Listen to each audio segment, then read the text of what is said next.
So now I'm really freaking sweating because the stakes couldn't be any higher. Right. I'm going to blow a whole national championship on this. Oh my gosh. Freaking lead, or at least like a top 5 finish. I was just so... Yeah. I probably thought 3 minutes, no joke. And they were getting mad, and I was like, this is the most important moment of my bridge career. So I was just devastated for about maybe 20 seconds before I realized Christian just had the ace king of trumps and was beating it for 1100. So we got a top. But those 3 minutes were the longest 3 minutes of my life.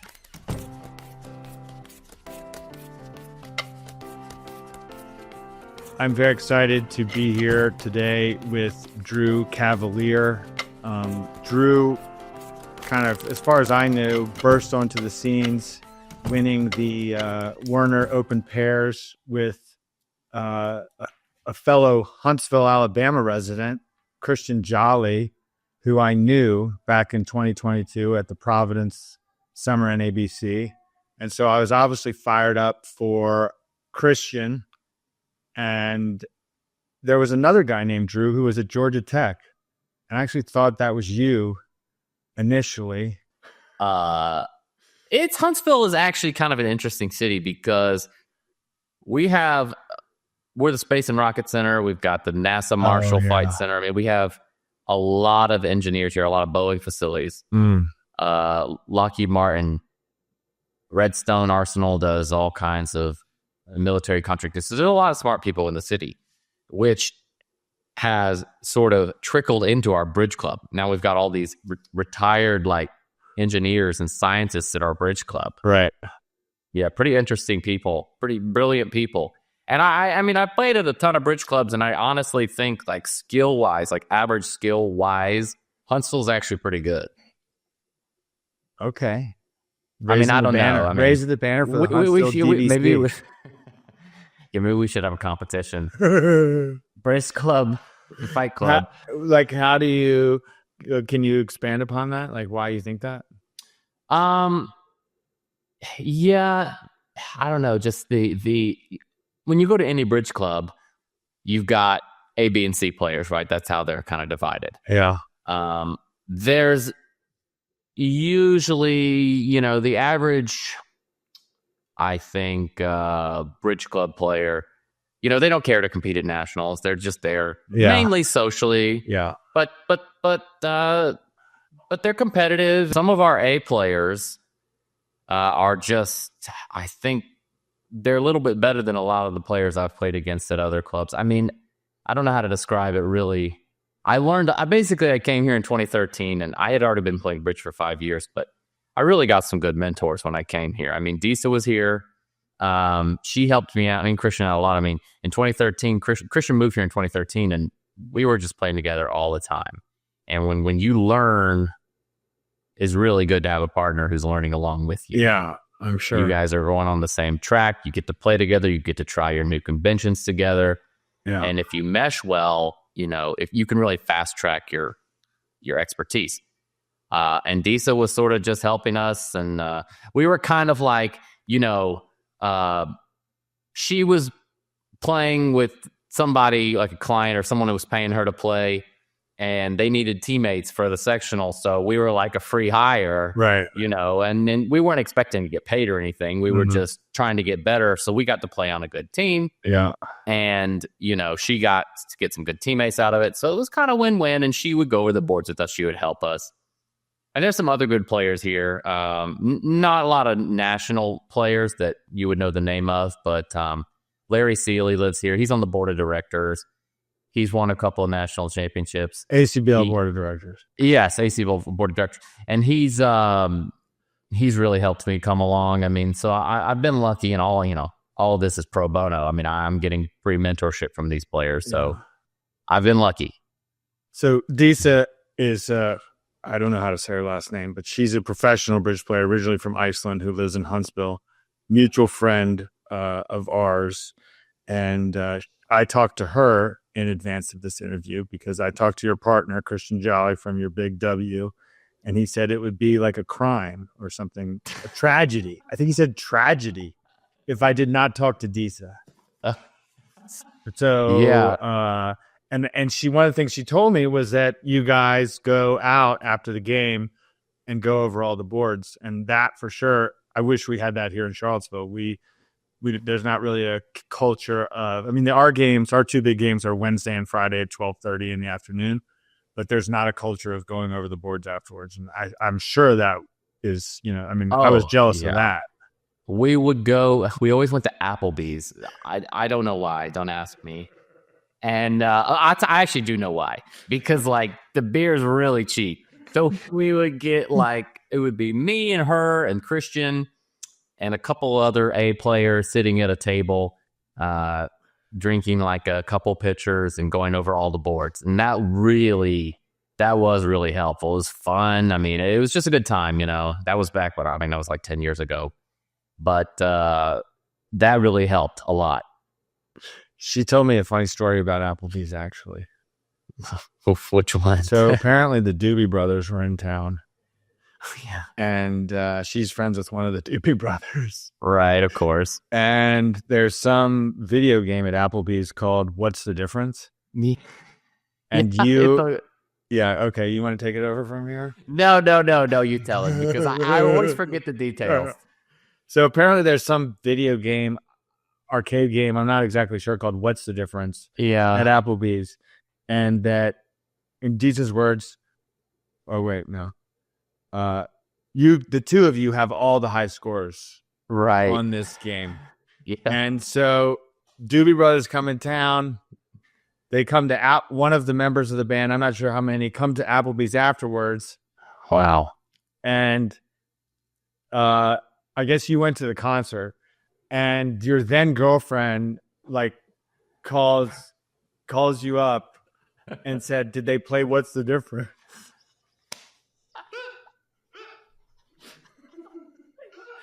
Yeah.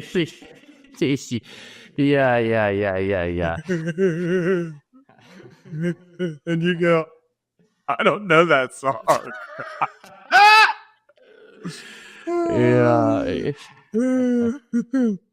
Yeah. So we would play that video game. I don't know. It was just fun. We got competitive about it, and for some reason, this video game is still sitting in that bar. Yeah. And it's still got our names on it. And I figured it'd be long gone by now. I mean, long gone. But anyways, that's Applebee's, I guess. How did you first meet Disa in Huntsville? I mean, she always was playing at the club. She doesn't really do much anymore, but she was playing at the club. And when you're my age and you're playing bridge, it's not like you got a lot of people your age, young people to hang out with. I mean, a lot of my friends are like 60, 70 years old, right? Yeah. And Disa, she's, I'm not going to say her age, but she's young at heart. So, I was there I like to hang out. I like to go and have fun. And me and her sort of bonded over that. Like, we had somebody who was like to have fun and wasn't just, a retiree who went home and went to bed at 8 o'clock. Yeah. So that's sort of why we bonded back then. And we had a good time. She said she taught you everything you know. Yeah, something like that. So I've been very lucky with the mentors. I had a mentor in Pensacola who kind of took me under her wing. I had Debbie and Michael Rosenberg when I was in the junior training for a year. I mean, that was, all of this is free. They want to get young people into bridge. Yeah. And I've had nothing but luck with that. But you learned pretty young in Pensacola too, according to your bridge winners profile. Yeah, I actually learned to play bridge when I was 9 years old from a math tutor. And that was just like kitchen table bridge. I remember distinctly her like telling me, this is a scorecard with vulnerability. She was like, I have no idea what vulnerability means, but once you get advanced, you have to start taking this vulnerability into and I was 9 years old and I was like, oh yeah. I mean, I didn't know how to score it. I didn't care. I was just there to follow suit and bid. and you never got past like two hearts. And then 9 years later, I was playing volleyball with my dad. Yeah. And some of his friends. So, they were a little older, but I was trying to stay active. And one of the old ladies, a lot older than you are, by the way. Yeah, he's 48 years older than me.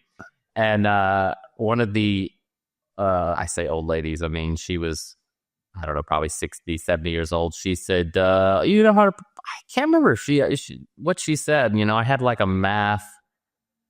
was in math or something. She's like, you might like to play bridge. And I was like, oh yeah, I know how to play bridge, actually. I learned when I was young. And then she said, well, we have a bridge club in town. You should just come down and play. And so I went with my mom, because my mom knew how to play. Yeah. And the first year of my bridge career, we were playing an individual game. Have you ever played an individual game? No. It's actually really good for new people. It is like you play with a different partner every round. Yeah. Everybody plays the standard American yellow card. It's a great icebreaker. And there was probably 16 of us who always showed up. So you had 4 tables. This is in Pensacola? Yeah. They ran it once a week, this couple who directed.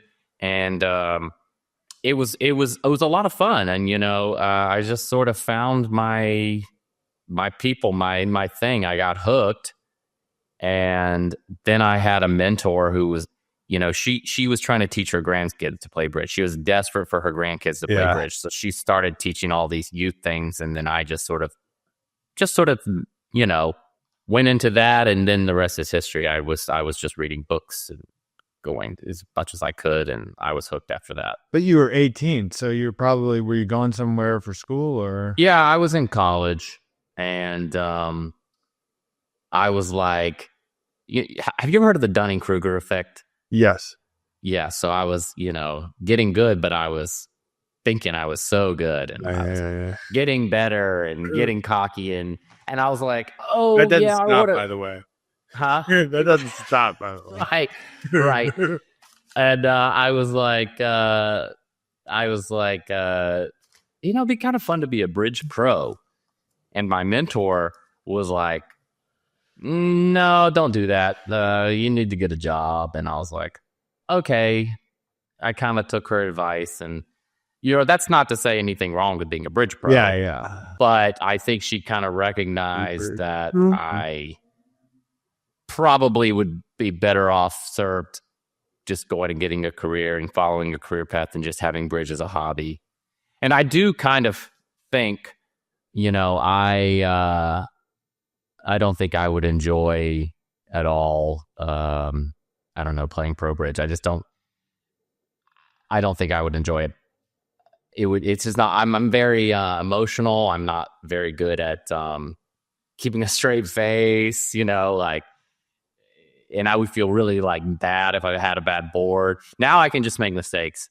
And, I don't care if I let Christian down. He won't care. I won't care. So we have a pretty good understanding. I mean, I make way more mistakes than he does. So he's the one who's carrying this partnership, but he's a good sport about it. Now he's, one of my best friends.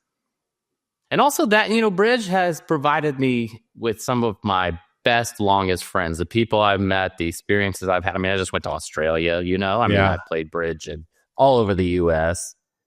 Bridge has just afforded me so much. When you won with Christian, did it come out of nowhere? Yeah, I mean, honestly, the best. I used to be so scared. I mean, I didn't even compete at nationals. I was so nervous. I was so intimidated sitting down against anybody whose name I recognize, because I'm one of these people. Whenever I'm getting into something, I'm reading the history. I know all the big names. I know the famous people. Some people just get into bridge and they're like, they don't know who Jeff Mexbrook is. They don't know who Eric Robb. I knew them all. I knew all the pros, all the famous people. I knew all the names, and I was just in. I felt like I was in over my head, and I entered a few nationals, and I was like, this is, I felt so scared. And then I remember Christian one time telling me, I think you think that these players like Joe Grew or Jeff Mexbrook, that they just don't make mistakes and they're going to beat you every time, but it's just not true. I mean, you can easily sit down against Joe Grew and get a good board. I mean, the luck might be in your favor. He might make a mistake. I mean, you have to tell yourself you belong at the table. You're good enough. Yeah. And I know that sounds more like a confidence thing, but really excellent world-class players make mistakes all the time. Or a Saturday Night Live skit. You're good enough. You're smart enough. And God damn it, people like you. Right. Yeah, it's but that sort of unlocked I don't know, like a different attitude about the game for me. And I was like, okay, I belong. And when do you think that was? I don't know, maybe 5 or 6 years ago, and I just started entering all of the nationals. I started using all my leads to go to the nationals. And I still didn't think I'd actually win one. Yeah. But next thing you know, I mean, we were just having a good game, and I have, we're just sitting there, and I was like, we keep having we had like a 54% to start off. And I was like, yeah, okay, average, typical, blah, blah, blah. Wernher's 2 days, just so for people who are not experienced in national. So this is the first day, first session, first of 4. Right. And then we had a 62% that evening. Okay. So that was, I mean, average, 58, 59-ish, I can't remember. And then we were in third. Yeah. Leading was Franco Baseggio and his partner, I think it's Andy Stark. And they had to drop out day 2. Right. So now we're moved to second. Yeah. I can't remember why they had to drop out. I think one of their kids got sick. I can't remember, but they had to drop out. Every time I sit down against them, I'm like, hey, you guys are my favorite pair in the ACBL. Like, I can't say that I would have won if you guys hadn't dropped out. So then the next morning we had a 60 and we were leading, and it was just sort of like, we really weren't like playing out of our minds. We were just not making mistakes. Yeah. And I remember Paul Linksweiler coming up to us being like, hey, do you guys have a hand you want me to report? Preferably a hand you did good and the opponent wasn't the opponent screw up. And we couldn't think of anything that was like spectacular. It was following suit and not dropping tricks is what it was. That's all you need. I mean, match points is a game of like avoiding zeros. That's all it is. You actually beat a guy from Virginia. And I never realized that he finished second in the event until I was researching for this show, because he goes by JP, but he was listed in the bulletin by his like whatever. I'm sorry, JP. I don't know how to say his name, but I was like, oh, that. And yeah, so then he was. They had a big game too. I mean, they had like 65%. They were very close. They were on our heels. We got like, I know we got just a cold top on the last board. Oh my gosh! And we got like a top with 2 rounds to go. I mean, look, I prepared 2 stories because they were just too funny. I'll start with.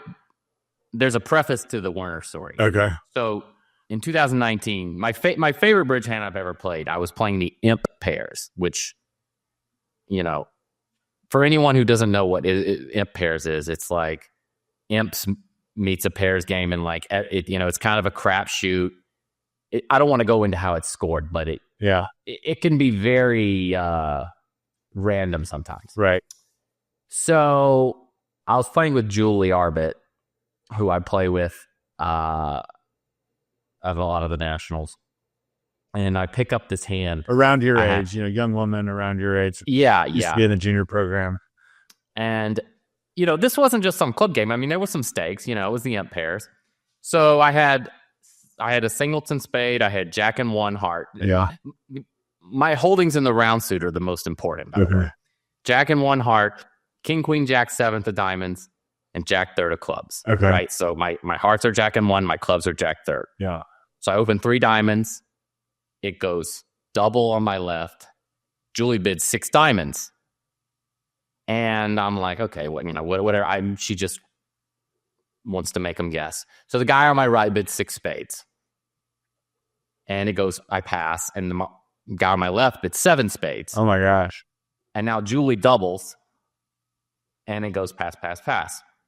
So when she doubles, she's saying, like, don't lead a trump. Don't lead a diamond. Find my ace, right? And my choices are Jack and 1 heart or Jack third of clubs. Yeah. I really don't have a lot to go on. I mean, I've given this problem to so many people, and it's like flipping a coin. So I think for a while, and I thought, well, I guess there's a slight inference that my lefty has the majors. He doubled, so I'm going to lead a club. And it was wrong, minus 2470. Oh. My partner had the ace king of hearts, and she bid 6 diamonds. Oh my god! Because she had 2 cashing tricks, and she was hoping they would bid 6 spades, and we could cash 2 off the top. Wow! I know, she's diabolical. And so, were you rough in the third round of hearts? Huh? Were you rough in the third round of hearts? They were 2, 4, 5, 2. No, I wasn't. Okay. She had ace king fifth of hearts, so it would have been 500.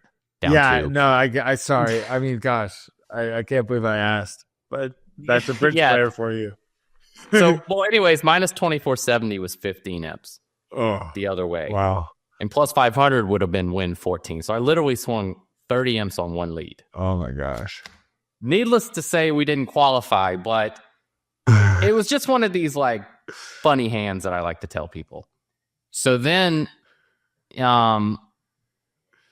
and I'm in the Wernher, and we're leading after 3, and there's like 4 rounds to go, and I'm like, I think we're having an okay game, like not like a 68 or anything, but okay.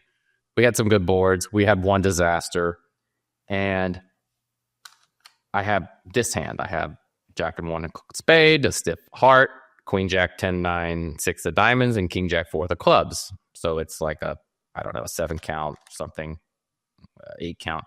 And I open 2 diamonds. It goes double on my left. Christian bids 3 diamonds.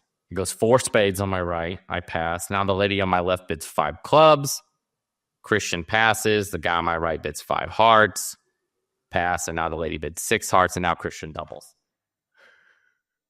Telling me to find a lead. So both of these hands dealt with me preempting diamonds. And both of them had my partner making a Lightner double, and I've got to find a lead. So now I'm really freaking sweating because the stakes couldn't be any higher. I'm going to blow a whole national championship on this. Oh my gosh. Freaking lead, or at least like a top 5 finish. I was just so, I probably thought 3 minutes, no joke. And they were getting mad, and I was like, this is the most important moment of my bridge career. So I finally decided that my left-hand opponent had like clubs and hearts because she pulled 4 spades. I had 4 clubs. Yeah. So Christian has like an ace and is roughing a club, like a void in clubs. I got to find his void. I'm going to give him a club rough, and he's going to cash the ace of trumps or the ace of whatever. So I finally lead a club, and it goes club, and Christian follows, and the guy wins the suit. And I was like, and I had to underlead King Jack 4th of clubs, mind you. So I was just devastated for about maybe 20 seconds before I realized Christian just had the ace king of trumps and was beating it for 1100. So we got a top. But those 3 minutes were the longest 3 minutes of my life. Yeah, that was one of our tops in the last 4 rounds. Anyway, he probably didn't even need a double. He was just pointing to torture me. Did he remember the hand with Julie? Like when you didn't remember it? I'm sure. I mean, he knows about that hand, but I'm sure he wasn't thinking about it at the time. But he did say at the bar that he knew I was going to be tortured, and he was enjoying it. Like it was horrible. But he had me covered. When did you know that you won? Well, Larry Seeley came to our table right as we finished the last board, and he was like, "Did you guys have a good last round? You guys are leading." And we had just gotten the top board. Oh my God. And I was like, I didn't want to be like in front of the opponents, like, yeah, we just got a top. Yeah, we're yeah, going to yeah, win, yeah. But I knew they were in 4 clubs when they're cold for 3. No, they're cold for 6 clubs. They were cold for, obviously 5 clubs. Wow. So they're like 170 or something. And we're like, all right, this is good. And so I was pretty confident. And then, we're just waiting on the results. Like it's the longest 5 minutes of your life. But like we were feeling standing good about it. In front of what? The printer or? Pretty much. I mean, we were... Oh, no, actually, I forgot this part of the story. Christian left. Christian walked out. He was like, I have to go. Walked out. I was like, where the hell are you going? And I guess he had to pee, or I don't know what he was doing, but he just disappeared. And I was like, Christian, I was waiting. I was standing there by myself, and finally he walked back in, and then the printer came off, and they announced it, and it was emotional, definitely. I mean, going from thinking you don't even belong in nationals to just being like, I'm going to enter, I'm going to try to finish top 10. That's where I was setting my goal, top 10, and then just it takes a lot of luck to win a match point event. So we got some luck, and the rest was history. I mean, it was the greatest day of my bridge career for sure, by far. I'm sure you felt it when you won your title the first time. Yeah, absolutely. Which one was yours? Was yours the mixed? We won the border match. What's it called? Wait, did you win Mitchell. in Providence? We win Mitchell. No, we were second in Providence. That was the same day. I think it was the same day. But I had never sniffed a win before, and we were leading after all 3. Each of the first 3 sessions in that event.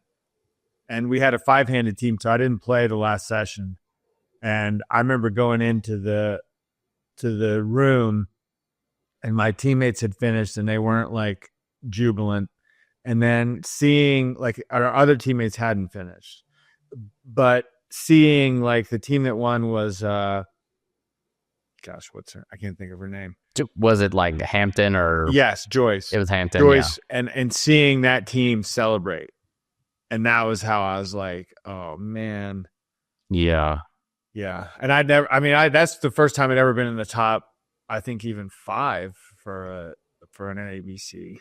Was Amber Lynn on your team or the? No, she was on Joyce's team, and then Olivia was on my team. Okay. You're right. I remember it was the exact same day because Julie was in the room next to us playing in the mixed BAM while we were in the Wernher, and we were right there. It was all announced. But yeah, that was it was just a life-changing moment. It just, I don't know. People just like treat you differently. It's just weird. People just, it's hard to describe, but it was very nice. I mean, just think about the people who haven't gotten them, like good players, like who have. Oh, I know. And how, how big the difference between first and second is. Like, it's just massive in terms of. Right. Feeling, just Christian actually in the Silladors, which is a spring event. I can't remember what year it was, but he averaged like 65% on day 2. He was fifth after day 1. He averaged 65 on day 2, and it wasn't enough to win it. He was second with Tom Carmichael. So he had that feeling of, I'm winning this. I'm having a huge day, and then second. Wow. So, but I mean, we won with like a 60 and a 57. I mean, usually that's not good enough for 2 days. Well, maybe they'll take it back. Maybe they'll. Yeah. Right. You just gotta have some things go right. That's all I gotta tell you. But I've also had, really, really bad letdowns in bridge. You know, bridge is like so cruel sometimes. Yeah, like it I mean, changed in like a second. Just in Vegas, me and Dan Lev, I'm sure you know him. Yeah, absolutely. We were leading the blue ribbons after day 1. Oh my gosh. And didn't make it to day 3. Oh wow. I mean, it's like fluctuating on emotions. And it felt like it did. My mom, I was staying with her because I was staying with my parents at that, and they were like, oh man, that's a lot of pressure. They weren't making it any better. That's a lot of pressure to be leading the event. What if you don't make it to day 3? And then we did. But Dan was one of the most fun partners I've ever played with. Really? Yeah, I mean, he's just a fun guy. He's energetic at the table. He's fun between rounds. He's just a lot of energy, a fun person to be around. And he hypes you up. You know what I mean? You need a partner that's like, great job, man. That was an excellent bid. You're playing amazing. Or I mean, we were just skating. We were coasting. That's what's funny about that is I played a decent amount of rubber bridge against his dad. And his dad is the opposite. Right. I know. Including in the last time it was in Vegas, Sam was my partner, his dad. Sam was my partner for that tournament, in 2014. And oh my gosh, I had like flashbacks of him just reaming me. Right. Yeah. Yeah, he could be tough on his partners for sure. That's great to hear about Dan. I mean, when I met Dan, I don't think he even. It was in New York City. I don't think he was really playing bridge yet when I met him, however long ago that was. So I'm. I sort of have this policy like, if I'm going to go spend money to travel to a national and take time off, I'm going to have a good time. Yeah, I'm just going to play with someone who I like or enjoy, and and Dan checked all those boxes, and he's a good player. So, and then I think the other time I was going to mention that I didn't have a good day was the 2013 U26 trials. I was leading for 3 quarters, and then we lost it in the 4th quarter. I was playing with Teva. Alex Hudson was my partner, and Greg Herman, if you know him. Yeah, for sure. We were leading. I'm sorry, we were winning after 3 for the USA 2 spot. I mean, the USA 1 team was like the Grossack brothers and Owen Lean and Zach Brescal and Adam Kaplan. It was all these like just elite juniors. Yeah. And so we were all competing for USA 2, the rest of us. Right. And we were leading after 3 quarters. And then who I think it's the bridge guy who writes for the New York Times, like, I don't think it's Barry Regal, but it was a guy named Philip Adler or something. Yeah, he wrote up a hand that I misplayed. So the only time I've ever gotten in the New York Times is because of a hand I misplayed. Oh my gosh. I was like, why did they put that in there? Did he name you? Had to put something. Huh? No. But it was really my opponent, my West counterpart, found a better line. And, and it was crazy. That event, the coolest thing about that event was we were in Atlanta. We had this junior boot camp and with Debbie and Michael, and then we had to play the trials. And kibitzing me every round was someone huge. Like Michael Rosenberg kibitzed me in 1 round. Chip Martell kibitzed me in 1 round. Kate McCallum, Debbie Rosenberg. All these like huge names are just kibitzing me. I'm like, and obviously I was nervous, but it was kind of cool to just be there. Who ended up beating you guys? It was, let's see, of the names.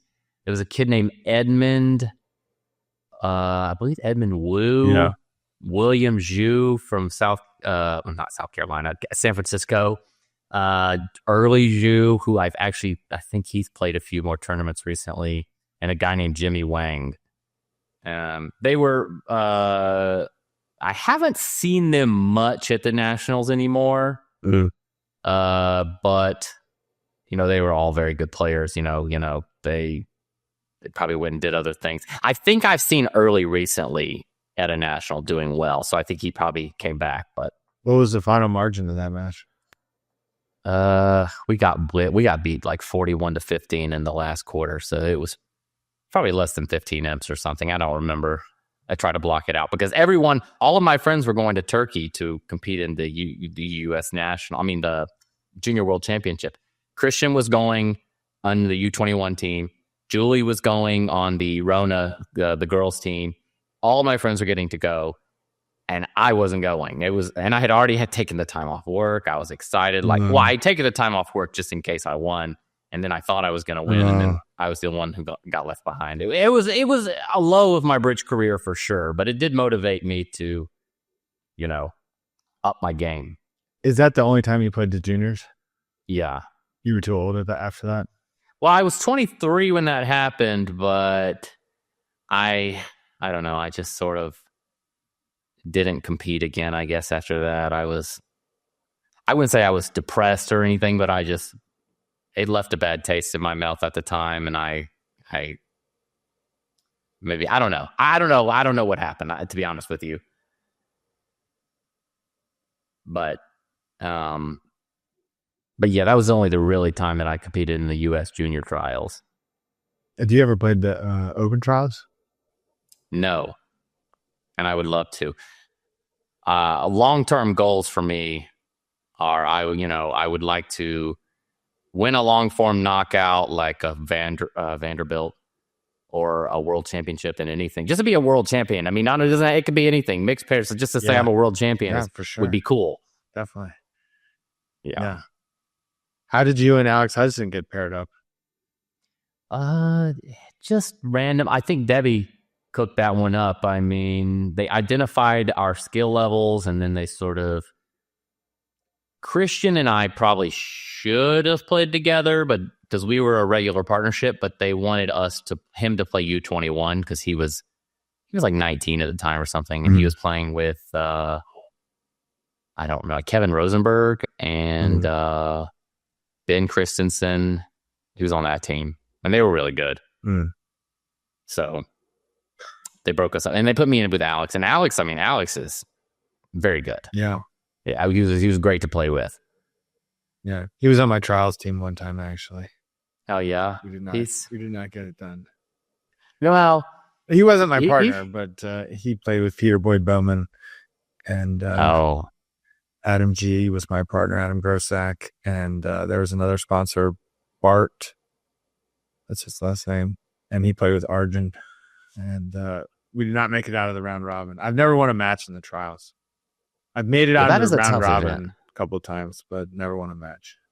That is a really tough event. It's a great event. I love it. Yeah. I mean, I had never played it.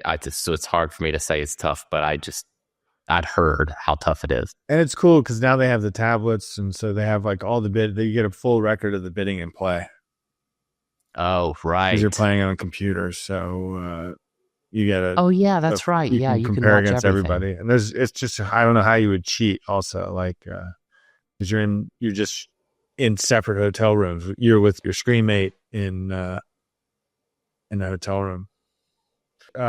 Jolly told me that the first time you guys played together, maybe it was the first board out, he had like ace, king, jack, fourth in the dummy, I think, in a side suit, and like 3 small in his hand. And and they led that suit, and he put in the jack, and you didn't think too much for that. Right. Well, yeah, they returned it and gave him a rough. He went queen rough. And I was like, yeah, you can wait to take that finesse if you draw trumps first. He's like, oh. That's the only thing I ever taught him. After that, he passed me up. I mean, Jolly, he is one of the not only smartest people I know, but just naturally talented bridge players. We were playing bridge for 6 months, and we were playing in a national, and we had like a 60%. I had been playing for 5 years. Yeah. So I felt like I was teaching him, but it was folly to think that. He was just catching on everything quick. I mean, and he made some truly amazing plays. One time we were playing in the Fast Pairs in 2013, and I had 8 solid clubs missing the jack, and not much else. I opened a club, and the guy on my left doubled, and Christian bid something, and it went past, and I bid all of 2 clubs with this 8 solid. And the guy on my left doubled again, and then Christian bid 3 no trump. And I was like, well, I bid only 2 clubs, so he should be making 3 to toe because I have 8 tricks. And he had a singleton opposite my 8 solid, missing the jack. And he finessed for the jack, and it was person on my left had a void. He picked up jack 4th, and I was like, holy crap. That's one of those plays that Disa taught me, like, that, you know, you realize in 10 seconds what you have to do. And it takes you 2 minutes to build up the balls to actually do it. That's what Disa said? Yeah. I mean, she had a play like that where she had to finesse for a jack and a grand, and I think someone told her that, hey, yeah, you probably realized you had to do that within 10 seconds. And then finally 2 minutes later, you built up the courage to actually do it. It was fun. I was looking for my phone because I wanted to read exactly what he said because it was confusing. Because he said this bit about, you know, I stuck in the jack, they won the queen, gave their partner a rough, and he asked me why. So this is verbatim now, and he asked me why I didn't take a delayed finesse. Then we couldn't stop playing together, and so I was like, wait a second, that doesn't sound like. I feel like you jumped ahead somewhere because that doesn't sound like how you cannot stop playing together. Yeah. That might end the partnership early. Yeah, like that didn't seem like a good thing. Right. No, I mean, he was in college and we were playing pretty much 5 days a week at the local bridge club. Oh. And I was in training. He was playing. He was in college, and we just played in every club game we could. And we were learning together, which really helps develop that bidding logic and stuff. So, yeah. And actually, I just remembered one of my favorite bridge hands. We agreed to play a 4 no trump opening as a bid your lowest specific ace. Okay. So you've got some powerhouse. You just want partner to bid whatever ace they have, and you might have a grand or something. So I pick up 21 high card points. Some 2 no trump opener, and when I had the stiff king of hearts, specifically the stiff king, very important. And Christian opens 4 no trump, and I have 21 points. And I'm like, what? I'm like, what is?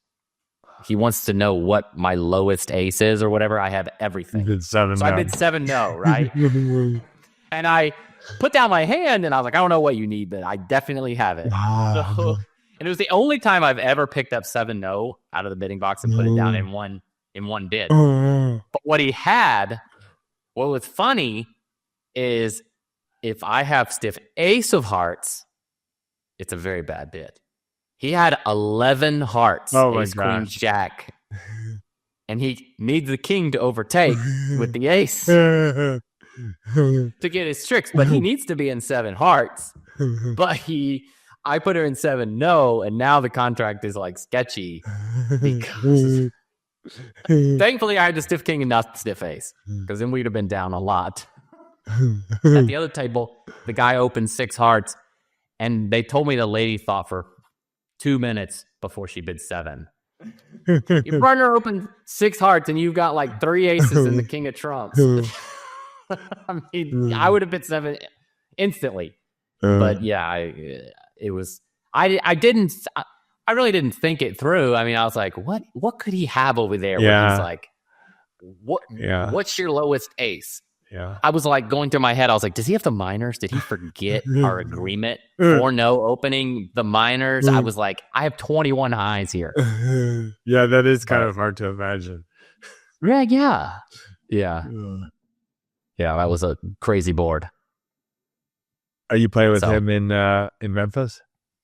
No, I'm playing NAPs with a District 10 guy, and then Platinums with a District 10 guy, and then I'm playing the mix with someone, and then I'm playing the last 4 days with the junior, so no Christian.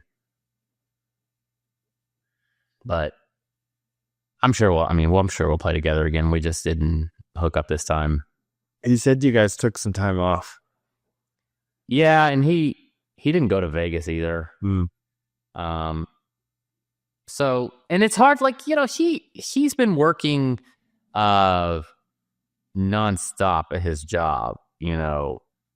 It's hard for him to build up our. When we won the Wernher, we discussed system for 15 minutes beforehand, and that was the only system discussion we had. Everyone thinks we have this complicated system because we played together so much, but we do not. We play like three things. Like, it's real simple, and we just rely on card play. So yeah, I mean, it's hard to like. We enjoy playing together, but our partnership isn't what it used to be because we just don't play together that much. Yeah. I don't know what he does either. He works for an advertising company. He does a lot of internet advertising, and he's either covered up working 70 hours a week, or he's got maybe he has a slow session, So. And he lives in Huntsville still? No. He actually moved away from here a long time ago. He was living here when he was going to college here. Once he stopped going to college, he moved back to Kentucky, and he's been living all over the country. He lives in Michigan now, where Owen and Julie live. Owen Lean. You just got back from the Gold Coast. Would you possibly the last one? What'd you think? Yeah, so that was one of the main reasons I went. I've heard this tournament's amazing. It's the last one. I gotta go. And the tournament was amazing. The town was cool. Australian people are just wonderful people. I mean, they're just courteous. They're helpful. They're fun to be around. They like to laugh. They're nice. Whereas I'm like, I'm from the States, and I'm like, there was these people talking behind my partner, and she's like, "Hey, do you guys mind taking that conversation outside?" This is something simple like that. And they're like, "Oh, sorry, yeah." They walked out. I was like, in the States, I mean, they would have been like, "No, talk louder or something." I don't know. And not everyone in the States is completely rude, but I mean, it's like 50-50 on what you're going to get from people if you kindly ask them to move. Maybe they don't realize. But everyone in Australia was just like helpful, and they just seemed like cheerful. And the tournament was good. One of the weird things they do, all their pairs events are Imp Pairs. They have I think they had 1 2-day event that was match points. Yeah. But all of their other pairs games are Imp Pairs. Yeah. Adam Kaplan and Matt Brown won. Yeah. Yeah, I saw that. They won killing it. They won the teams. Did they win the pairs also? No, they won Flight B. I know you're like, what is Flight B? Yeah. Well, they take a big field, and they take the top 14, put them in A, the top 14 B, and they go all the way down to G. They didn't make it to A, so they played in B and 1B of the pairs event, and then they won the team game. And the team game, I mean, yeah, that was competitive. That was some good bridge at the end. And Adam Kaplan, I mean, I don't really know Matthew Brown. Is it? I call Matt. him Matty B. I call him Matt. Yeah, I call him Matty B. I don't really know him that well. I know he's really good, but I've known Adam Kaplan forever. I mean, he grew up in Florida. Oh yeah, that's where right. I'm from, and that dude is just an incredible bridge player. He's just got a great mind for the game, and I'm sure Matthew Brown's very good too. But I can only speak for Adam Kaplan at this point. Yeah, I was playing rubber with Adam Kaplan and went down in a slam that I could have made. He was nice about it, but it was big difference. He's super in terms nice of terms of dollars. Yeah, yeah. He's one of the nicest people I know in the bridge world. nice to be around. I've hung out with him a lot more now that I've been going to the nationals. But he has the life I want. He just flies first class all over the world and plays in international bridge tournaments. I mean, how much better could it be? Did you know ahead of time that they don't have bidding boxes, or do they still write their bids down? I heard this, but they actually did have bidding boxes this tournament. Really? Yes. Wow. And I thank God, because I don't even know what I would have done without the bidding. There's like this, when you're playing bridge, there's like this routine that you get in, and once you throw off that routine, like I went to Italy in October for my brother's wedding, and I wanted to play bridge for a day because I never played bridge overseas. And I got to, I went to a local bridge club in Rome. I found this guy. Yeah. I asked the partnership. The guy who took my email spoke English, but he found me a partner who didn't. Oh. And so we made a bridge card with like drawing symbols on a piece of paper. And my partner spoke, I say no English. I'm not being fair. He spoke some English. Like, it wasn't like we were completely. Yeah. But I just kept my mouth shut the whole time because everybody was speaking Italian. I just sat there, but it threw me off, a little bit, not knowing what people were saying or not. When you're out of your element, if you're not comfortable, it can throw off your game a lot. There's one little thing off. How'd you do? So not so well, sounds like. I know we had a 58. Not a winner. Good. We were second. He was pretty good. Yeah. He was pretty good. Yeah. He was a really nice guy. I got lucky. They paired me up with a nice guy. We played the club. They had a lovely club. And I wanted to experience bridge overseas, and this little lady like basically yelled at me. Not because I was rude or anything, because I didn't say anything. But my partner opened a minor, it went double, and I bid 1 heart. I had a terrible hand, but I had 4 hearts. Yeah. And I bid a heart, and it went pass, and my partner passed. I thought it was forcing. Yeah. My partner passed. I was like, oh, God, well, what's going on? So now my righty who doubled bid a no trump. So a heart double, a thing. It was like a minor. Yeah. Double, a heart, pass, a no trump, pass. Oh, no. I'm sorry. A heart. And then the guy balanced with a no trump. Then it went pass. Now my partner bid balance with 2 hearts. Uh-oh. And now this guy bid 2 no trump. And so I was like, so after the smoke had cleared, the guy on my right had like a balance 13 count. The guy who bid a doubled, a no trump, and bid 2 no trump. My partner had a doubleton heart opposite my 4. And we were in 2 hearts there for a second. And the little old lady on my left looks at me and goes, you only had 4 hearts. She spoke like perfect English. You only had 4 hearts. And I was like, yeah, isn't that what I showed? And my partner was like, no, 5. Like, he understood English, but he wasn't great at speaking it. So he was like, no, 5 is what he said. It shows 5. And she's like, yeah, it shows 5. If it goes a minor, double, and you bid a major, you have 5 of them. And I honestly was like, I didn't know that. I'm like this expert from America, and they're like, what an idiot. He didn't know that. And they went down one, and she was like pissed. Like, she was like, you didn't have your bid. And I was like, I thought I did. But she wasn't nasty. She was just, she just sort of jumped on me. And I didn't know, like, that's Italian standard, a thing double, a major shows 5. Have you asked any of the Italians to come up to the U.S. if that's really true? Yeah, Georgia. I asked Georgia. Oh, yeah? She said, yeah, that's it. That's standard in Italy. I don't know if it's Italy, maybe Europe, but I don't think it's Europe. Did you think it was standard in the U.S. that? No. If it goes a minor and it goes double, I can bid a 4-card major now. I would think so. Yeah. Why wouldn't I be able to do that? I would be pretty, that would be pretty bad if it was 5 and I didn't know it. But I was like, I've always done it. I've always bid 4-card majors. Nobody said a word to me about it. I mean, it just feels right, right? Like it's free, bit of major. It's you have 4 of them. I played in the fast pairs back when it was like they used to have a better place in the schedule, and I remember I was playing against Kraniak and Vince, and two like great players for the audience who might not, if they're still tuned in. Thank you for Bill still being tuned in.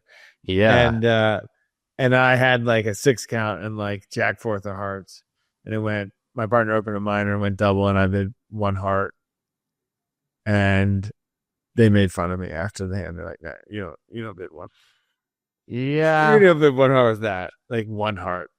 I feel like it's like how if it goes like a spade double on your right, and you bid a no trump, and you should have like maybe 8 to 11.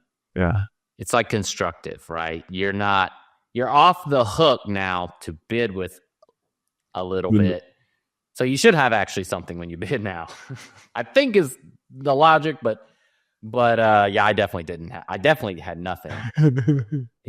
I just was bidding to bid, and because it was my turn, as one of my partners would say, I was bidding because it was my turn, and yeah. But you should have some constructive values. But I think it was like, I mean, they were making fun of me, but I don't know, I was like, I didn't know, like I was like, oh, I didn't realize I should have a better hand in that situation. Yeah. So it was, I don't know if they were making fun of me for they thought I was psychic or that I just didn't know. But, that's the thing about bridge. Like you just learn things. It's just, I think it's so important to have a growth mindset in bridge because there's so much little things that you learn. Like every time, almost every time you, well, maybe that's an exaggeration, but a lot of times, that I play. Like, yeah. And I mean, yeah, I have stuff up at the table all the time where I'm like, yeah, I could have done this better, and I should have known that this was right because of A, B, and C. And one of the guys in Australia was kibitzing me for one round, and he was like, I was watching you, and you get a little thinky sometimes. Like sometimes you were thinking, and I couldn't figure out what you were thinking about. And he wasn't. I mean, he's a good player. Yeah. I mean, it's a legitimate. It wasn't like I'm above his head or anything. He was like, what could he be thinking about? Yeah. And I told him, I was like, I have a history of playing too fast, but I had to slow down my game. But also, it seems like to me that every time I go over a hand where I made a mistake, there was a nugget or a piece of information that I overlooked. And I get thinky when I'm searching for that nugget. Yeah. It's such a great game. I know. There's always it always feels like I can dig deeper and find something, but I also have to respect my opponent's time and the clock and all that. So I can't sit there 20 minutes looking for every nugget. But I always, when I postmortem the hand, I'm like, there was the evidence right there, and I just missed it. Yeah.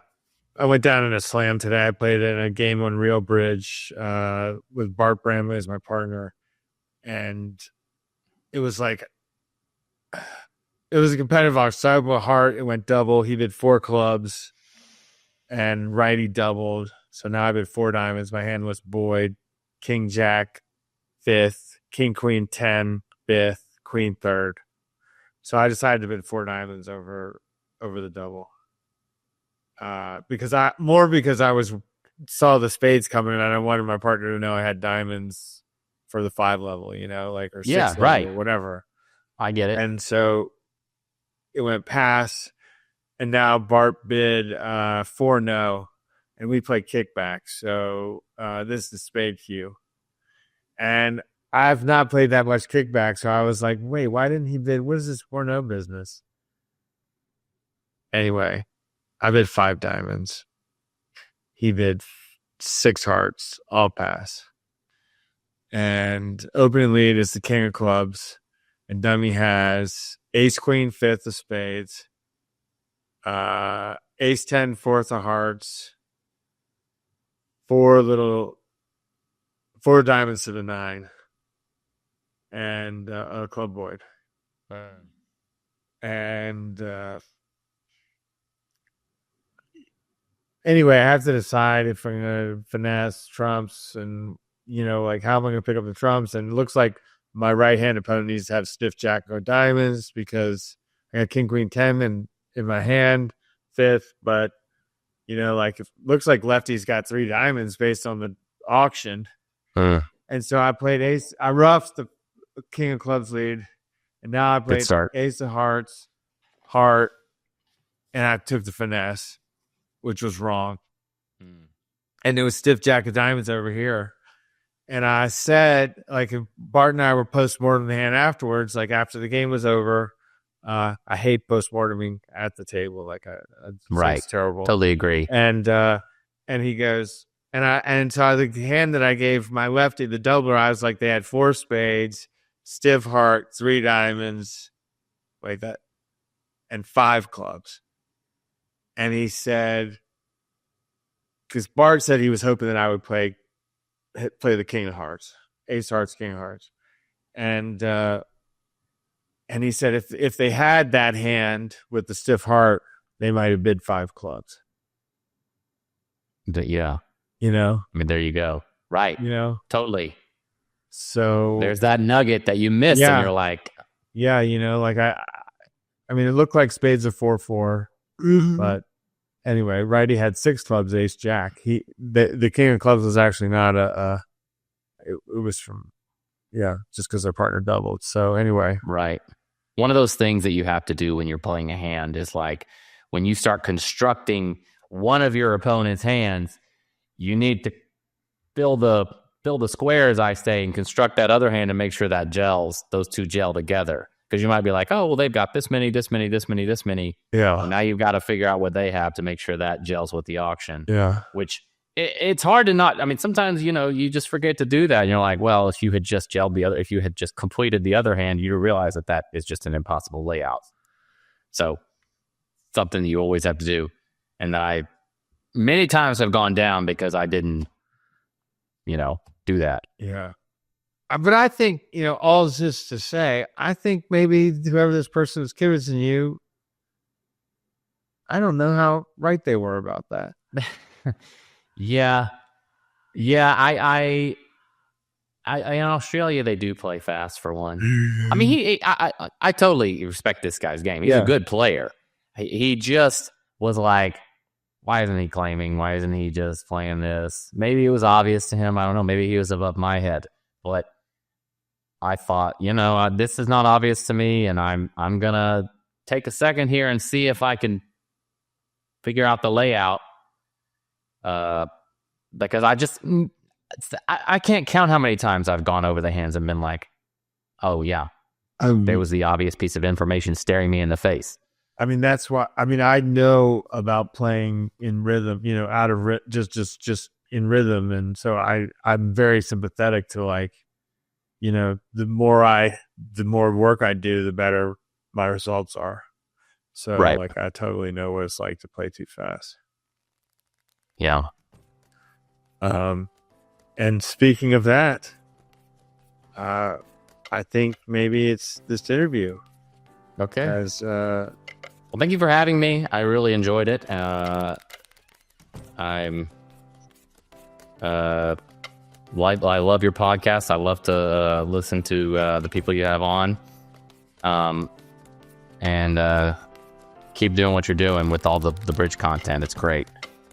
Thank you, and I love hearing that you love my podcast, and you're now in the select group that is nice been a guest. So we're very happy to have you.